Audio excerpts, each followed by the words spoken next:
अभी तक आपने ग्रहों के बारे में काफी मोटी मोटी जानकारी हासिल कर ली है कि इनका नेचर कैसा होता है, इनकी क्या प्रकृति होती है, इनकी मित्रता किनसे होती है, मतलब इनके आपसी संबंध, और भी कई गुड़ जानकारियां आपने प्राप्त की है ग्रहों के बारे में। ये हमने ग्रहों की ऊपरी बॉडी पूरी देख ली है, मतलब ऊपर से पूरा समझ लिया है, और काफी हद तक हम अंदर का भी समझ चुके हैं कि इनकी प्रकृति कैसी होगी।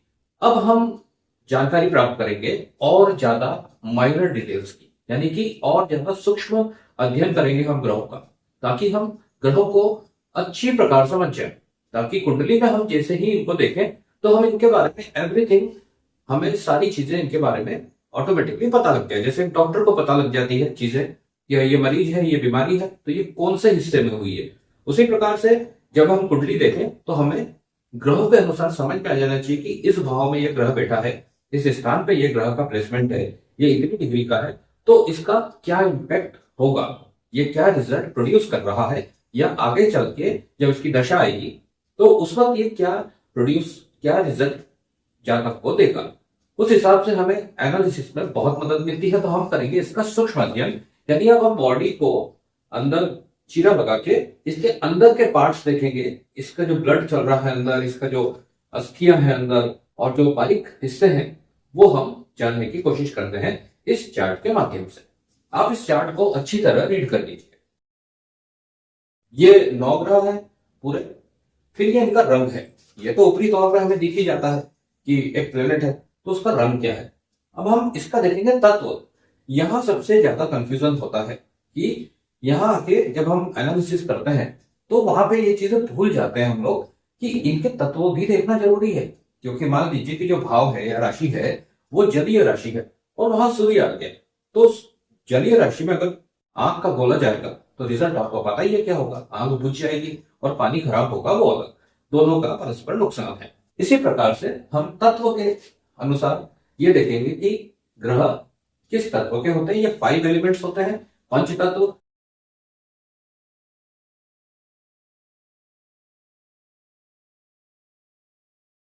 अब इसके बाद हम दिशा देखेंगे। जब हम पूरा सोलर सिस्टम में देखते हैं तो उस वक्त हमें पता नहीं होता कि इनकी दिशा क्या है। तो कुंडली में भी दिशा होती है। कुंडली के जो 12 खाने रहते हैं वो भी दिशा के अंतर्गत होते हैं। कुंडली में सूर्य है, वो पूर्व दिशा का है, और वो कुंडली में भी पूर्व दिशा में बैठ गया तो ये इसके रिजल्ट को दुगना कर देगा। अगर यही उत्तर में बैठ गया सूर्य कुंडली के हाउस में, तो फिर ये इतना अच्छा रिजल्ट नहीं दे पाएगा। इस प्रकार से हम इस चीज का विश्लेषण करेंगे। तो ये है दिशा ग्रहों की, ये आपको वास्तु में भी काम आएगी दिशा है। अब हम देखते हैं ऋतु, कि किस ऋतु में कौन सा ग्रह क्या रिजल्ट देता है। फिर हम बात करेंगे इनके गुणों की। हर व्यक्ति का गुण होता है, जैसे कि कुछ लोग नॉन वेज नहीं खाते हैं, यहां तक कि डेयरी प्रोडक्ट्स भी नहीं खाते हैं, तो वो प्योर वीगन कहते हैं अपने आप को। मतलब कि हम जानवरों से संबंधित कोई भी वस्तु का आहार ग्रहण नहीं करेंगे। तो इस प्रकार से ऐसे लोग होते हैं सात्विक, शुद्ध, ताजा शाकाहारी भोजन करने वाले, और किसी भी तरह की कोई बीमारी या लत इनको नहीं छू पाती है। तो ऐसे लोग होते हैं सात्विक। ये लोग अपने समय का बहुत बढ़िया तरीके से उपयोग करते हैं, पंक्चुअल रहते हैं, डिसिप्लिन रहते हैं। तो ऐसे लोग सात्विक में आएंगे, पूजा पाठ करते हैं और सब अच्छे कार्य करते हैं, सात्विक गुण। और इसके बाद होता है रजोगुण। रजोगुण वो होता है जैसे कि एक किशोर अवस्था का कोई बालक है, 18 से लेकर 24 साल की उम्र तक। अब उसको घर में तो बड़े अच्छे संस्कार मिले हुए हैं, घर में सभी सदस्य बहुत सात्विक है, शुद्ध सादा भोजन करने वाले, शाकाहारी भोजन करने वाले।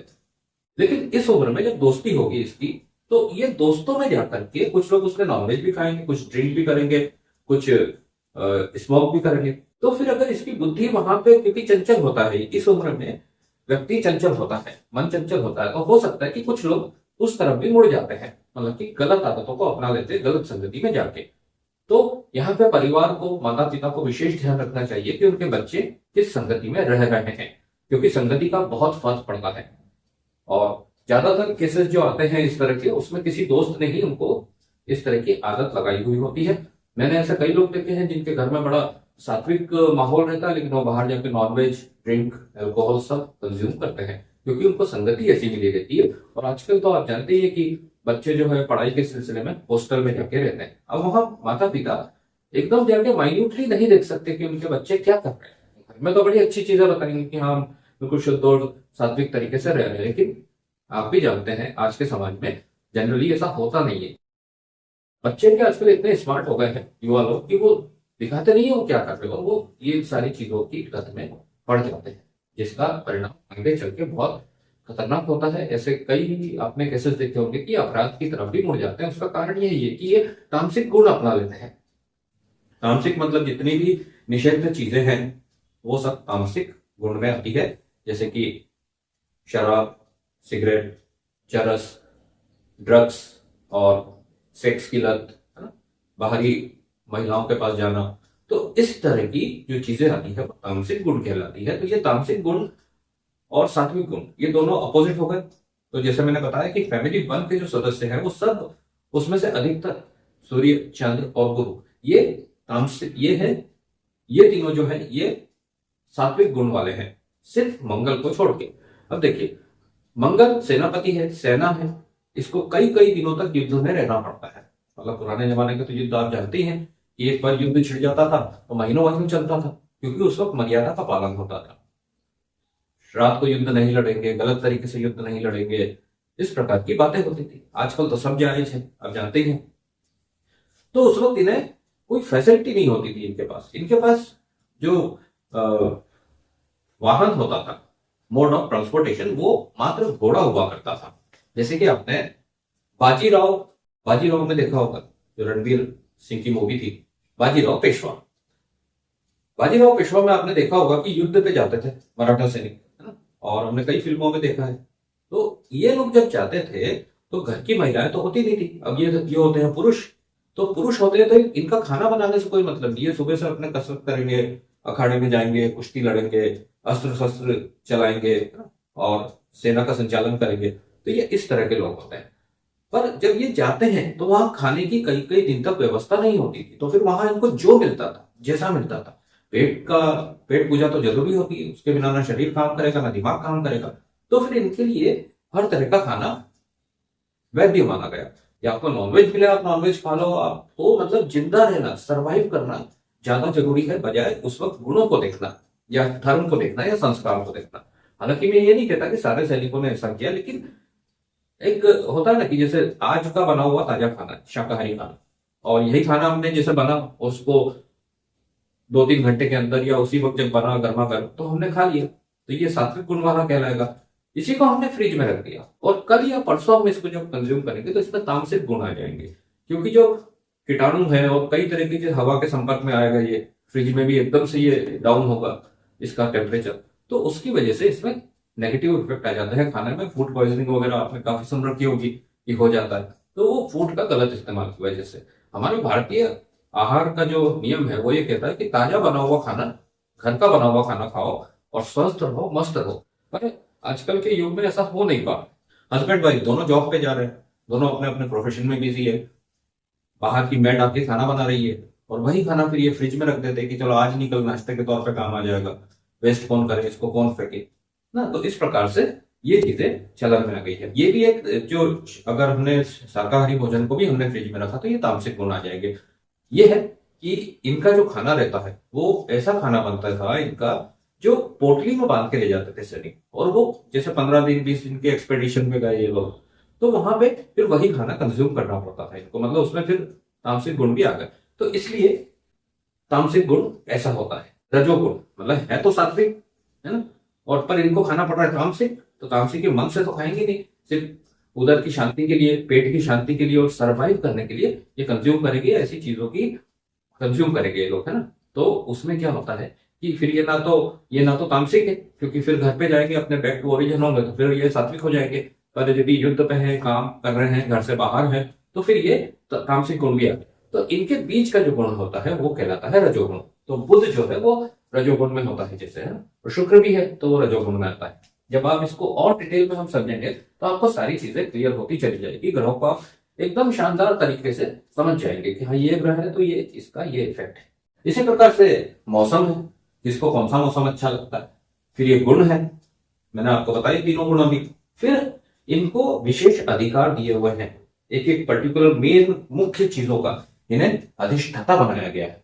ठीक है, अधिष्ठाता वाला कॉलम है, मतलब इनके अधिकार कहां कहां पे है, इसको बोलते हैं ना होल सोल राइट, एकाधिकार।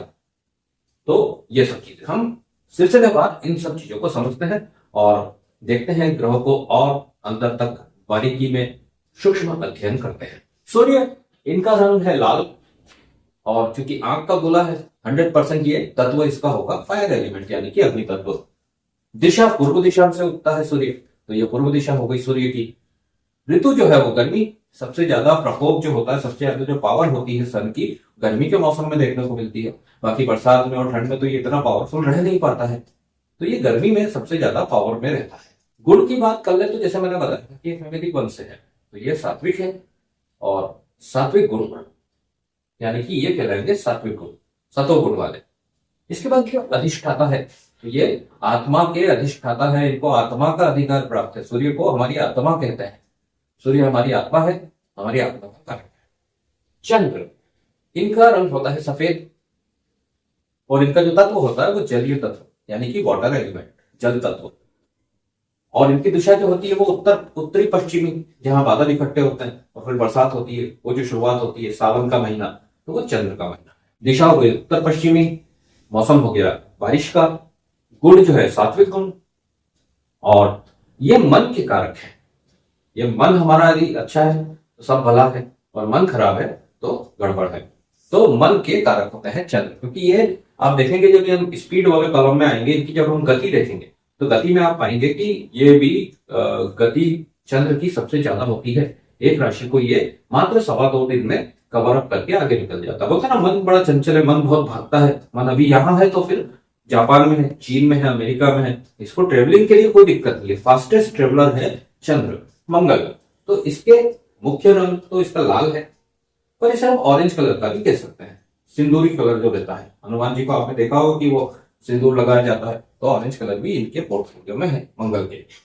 फिर यह है दक्षिण दिशा, पराक्रम की दिशा, गर्मी का मौसम है, गर्म है, ये भी लाल है, और ये तामसिक गुण है। जैसा कि मैंने बताया स्टार्टिंग में कि क्यों ये इन्हें तामसिक होना पड़ा, जबकि ये देव फैमिली से है, तो ये कारण है। और ये पराक्रम और मेहनत, बल के, शारीरिक शक्ति के अधिष्ठाता है। मतलब कि यदि आप बीमार हैं, यदि आप बहुत ही कमजोर महसूस कर रहे हैं, तो फिर आप मंगल देव की पूजा पाठ कीजिए, ये उन चीजों को छुड़वा देंगे। ये पराक्रम, मेहनत, बल के अधिष्ठाता है मंगल। बुध, इनका रंग होता है हरा, ये पृथ्वी तत्व है, और इनकी जो दिशा है वो उत्तर दिशा है, नॉर्थ। शरद ऋतु, रजोगुणी, बोथ, मतलब कि तामसिक भी है और सात्विक भी है, तामसिक भी है, और बीच वाले हो गए रजोगुण। और ये जो है वाणी और बुद्धि के अधिष्ठाता है। गुरु, इनका रंग है पीला, तत्व है आकाश। सिर्फ गुरु को आकाश तत्व मिला है, बाकी किसी ग्रह को आकाश तत्व नहीं मिला है। यह पूर्वी उत्तरी मतलब नॉर्थ ईस्ट डायरेक्शन जो है उसके स्वामी है। हेमंत ऋतु, हेमंत का मौसम, और यह है सात्विक गुण, ब्राह्मण है, सात्विक है। ये जो है ज्ञान और सुख के अधिष्ठाता है, परंपरा के अधिष्ठाता है। पारंपरिक चीजों के, पारंपरिक जो परंपराएं होती है ना, उसके अधिष्ठाता है। ये सिखाते हैं कि भैया मर्यादा में रहो, परंपरा में रहो, अपने जो कुल के जो भी रीति रिवाज है उनका पालन करो, पूजा पाठ करो, शादी भी करो, बच्चे भी करो, और अपनी मर्यादा में रह के इस संसार के सारे सुखों का उपभोग करो। ये गुरु की शिक्षा है। और ये सम्मान के भी कारक है। आपने देखा होगा कि गुरु कितने सम्मानजनक होते हैं ना, इन्हें सम्मान बड़ा प्रिय है, अपमान इन्हें बिल्कुल भी पसंद नहीं है, तो ये सम्मान के भी अधिष्ठाता है। शुक्र है, ये सफेद है, इनका रंग भी, और ये चमकीला ग्रह है। चंद्र और शुक्र में दोनों का रंग सफेद है, लेकिन ये भड़कीला है शुक्र, और वहीं पे वो मन को शांति देने वाला सफेद ही है उसमें। ये चीज का फर्क है। जिसे बोलते ना एकदम चमकने वाला, तो ये चमकने वाला सफेद है, और ये एकदम निर्मल सफेद है, दूध सी सफेदी, और ये चमकीली सफेदी। ये भी जल तत्व है चंद्र की तरफ, और पूर्व दक्षिण साउथ ईस्ट के स्वामी है। बसंत ऋतु, रजोगुणी है ये। अब देखिए, ये इसलिए रजोगुणी है क्योंकि ये भोग विलास के अधिष्ठाता है। एंटरटेनमेंट, भोग विलास, शारीरिक सुख, इस तरह की जो चीजें हैं उसके अधिष्ठाता है। ये दानवों के गुरु थे। तो दानवों के गुरु थे। अब दानव लोग जो है सात्विक तो होंगे नहीं, वो है तो थे तो तामसिक ही। तो इनको उनके साथ रह के और उनको शुक्राचार्य ने उन्हें बड़ा बलवान बनाया, क्योंकि इनकी जो शत्रुता थी, इनका जो बैर था, वो गुरु के साथ था। दोनों गुरु और शुक्र जो है ब्राह्मण होते हुए भी एक दूसरे के और विरोधी है, क्योंकि शुक्र को दरअसल वो पद मिलना था जो इनको मिला, गुरु को देव गुरु बन गए ये। तो जब इनको पद मिला, जबकि जो पूरे जो बोलते हैं ना कि मेरिट में जो नंबर 1 था वो तो थे शुक्र, क्योंकि इनका नॉलेज लेवल बहुत ज्यादा था। पर चूंकि गुरु जो थे वो देवगुरु बन गए, तो फिर ये वहां से इन्होंने सेकंड पोजीशन स्वीकार नहीं करी। गुरु के अंडर रह के काम करना इन्होंने स्वीकार नहीं किया। ये सीधे गए दानव जगत में और वहां दानवों के गुरु बन गए, आचार्य बन गए उनके। अब इनके पास भी जबरदस्त जो था टैलेंट था इनके पास। मृत संजीवनी की भी इन्होंने खोज करी, मृत संजीवनी बूटी की ना, वो तो आप जानते ही हैं। और फिर इन्होंने दानवों को इतना शक्तिशाली बनाया, इतना ट्रेंड किया कि कई बार दानवों ने इंद्र को गद्दी से उखाड़ करके और गद्दी छीन करके कैन में डाल के इंद्र को स्वर्ग पे भी राज किया। इतना शक्तिशाली बनाया इन्होंने दानवों को कई बार। हालांकि रेशियो वाइज देखा जाए तो दानवों की ही हमेशा हार होती है, क्योंकि सच्चाई हमेशा जीतती है। सत्व गुण हमेशा जीतता है, तामसिक गुण नहीं जीत पाता। उसकी अपनी कमजोरी होती है। अपनी ही कमजोरी की वजह से इतने शक्तिशाली होने के बाद भी आपने देखा होगा कि आज भी असुरी शक्तियां बड़ी बलवान होती है, लेकिन जब हम भगवान का नाम लेते हैं और अच्छे से रहते हैं, आचरण का फॉलो करते हैं, तो फिर इस तरह की जो ताकतें होती है वो ज्यादा दिन टिकती नहीं है, चली जाती है। तो यही है फर्क इन देव फैमिली और दानव फैमिली में। तो ये शुक्र है। तो शुक्र है भोग विलास, भोग विलासिता और काम, मतलब कि सेक्स के जो अधिष्ठाता है वो है शुक्र। अब हम बात करेंगे शनि की। तो इनका रंग है काला और नीला। सबसे धीमा चलने वाला ग्रह है और छल्ला है उस ग्रह के ऊपर, याद आ गया होगा आपको। तो ये पश्चिम दिशा के स्वामी है। इनका जो तत्व है वो वायु तत्व है और पतझड़ जो रहता है मौसम, उसके स्वामी है। ये तामसिक गुण वाले हैं, प्योर तामसिक। और ये दुख के, विपत्ति के, लंबी बीमारी के, विपदा के, संघर्ष के स्वामी है, अधिष्ठाता है। इनको ये अधिकार मिला हुआ है, क्योंकि गलत कर्म है तो फिर ये सब नेगेटिव चीजें मिलेगी, और यदि आप पॉजिटिव कर्म वाले हैं तो फिर शनि आपको परेशान नहीं करेंगे। यहाँ पे ये कर्मों के अनुसार रिजल्ट देते हैं, पर होते ये तामसिक है, क्योंकि सूर्य से पैर रखते हैं। तो सूर्य सात्विक है, तो इन्होंने अपने आप को सूर्य के बेटे, सूर्य के संतान होने के बावजूद इन्होंने अपने आप को तामसिक बनाया। मतलब सूर्य से बिल्कुल अपोजिट नेचर का बनाया, तो उसमें सात्विक थे सूर्य, तो ये तामसिक हो गए, सिर्फ एक बेर की वजह से, एक शत्रुता की वजह से सूर्य से।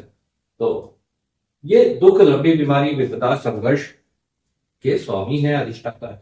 पर ये डिसिप्लिन सिखाने आते हैं हमारे जीवन में, हमें हमेशा दुख देने नहीं आते हो। तो गलत कर्मों की वजह से हमें दुख मिलेगा, विपदा होगी, संघर्ष करना पड़ेगा, और फिर लंबे संघर्ष के बाद, मतलब कि 5-10 साल नहीं, 20 साल, 25 साल, 30 साल की लगातार मेहनत के बाद व्यक्ति को सफलता मिलती है। कई लोगों ने पूरा अपना जवानी झोंक दी होती है और उनको फिर बुढ़ापे में जाके रिजल्ट मिलते हैं। मतलब इतना डिले करता है शनि, पर रिजल्ट जो देता है वो जबरदस्त देता है।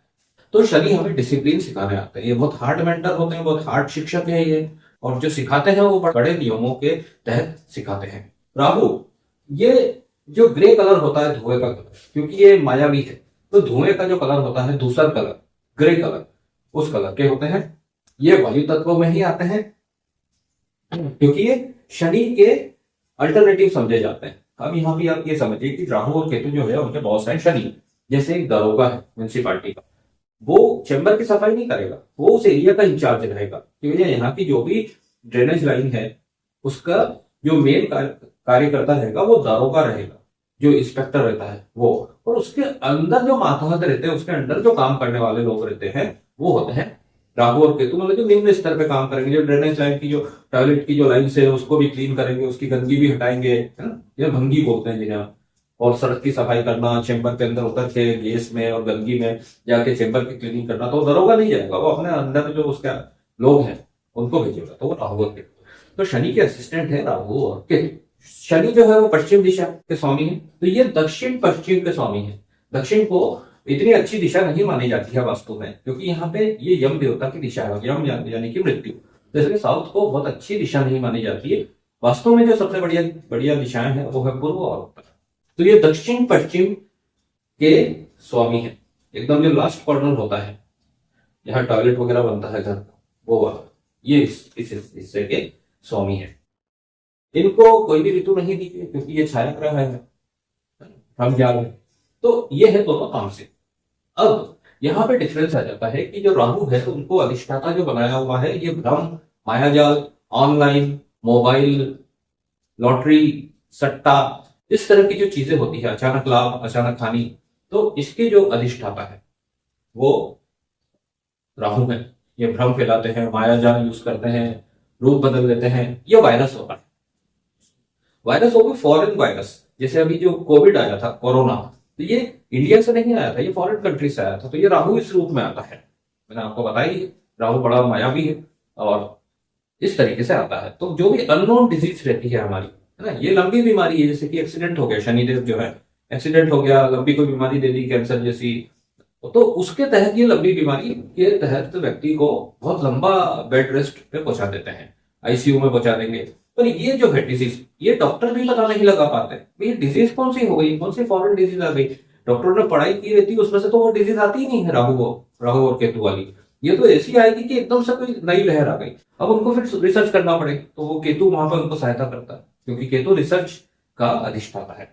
रिसर्च और आध्यात्म, गुप्त भाव का, यानी कि जो गुप्त विद्याएं होती है और जो डीप रिसर्च होती है, उसके जो अधिष्ठाता है वो केतु है। और राहु जो है ये भ्रम, मायाजाल, virus, unknown diseases produce through virus, foreign virus, ये रिसर्च और अध्यात्म के अधिष्ठाता है केतु।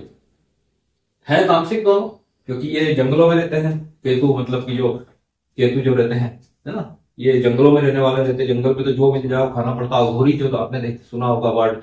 तांत्रिक जो रहते हैं, तो ये तामसिक गुणों के मालिक रहते हैं। तामसिक गुणों के ही इनका जीवन यापन होता है।